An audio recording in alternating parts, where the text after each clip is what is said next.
And with that potential for freezing rain and ice throughout the day tomorrow, power companies are prepared to adapt to those changing conditions. Channel 8's Jessica Blum knows the latest for these crews and talked to him today. Jessica?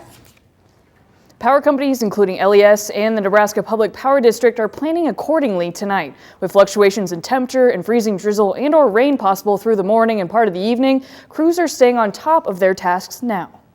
With the potential for freezing rain and ice on Thursday this week, crews from the Nebraska-Public-Power-District, Lincoln Electric System, and Lincoln Transportation Utilities are just some among many eyeing this forecast closely. They just make sure everything's clean, make sure the trucks are gassed up, and they're obviously aware that the weather is going to be out there, and so there's a potential they may have to respond to outages.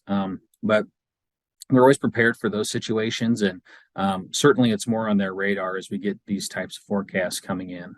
As trucks get squared away for the day, power companies make sure their system is good to go so notifications will also alert crews of the outages as they happen. Protocol includes attending to downed power lines and lines accruing ice over many hours.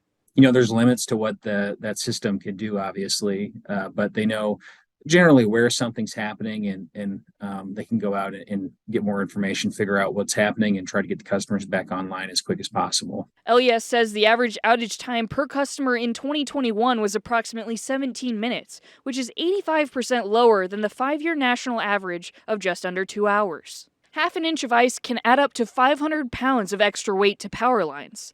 Forecasts are keeping us below half an inch, but a little ice can go a long way in terms of impacting the day-to-day. Ice can also increase the weight of tree branches by up to 30 times. Consequently, tree branches, power lines, and power poles can fall, so power companies keep this in mind as they prepare. And it can depend. We encourage people, if someone does see something that doesn't look right, say you see a power line that's broken, or say you see a pole that's broken and maybe the line's still it's line still operating, but the pole is just kind of leaning over or something like that. We certainly encourage people to call us and let us know about that stuff. Power companies urge that customer communication is important during these times, keeping safety a top priority.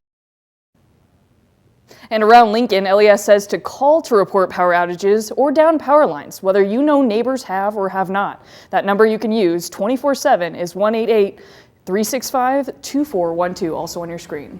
All right, Jessica Blum, thank you very much for that story tonight.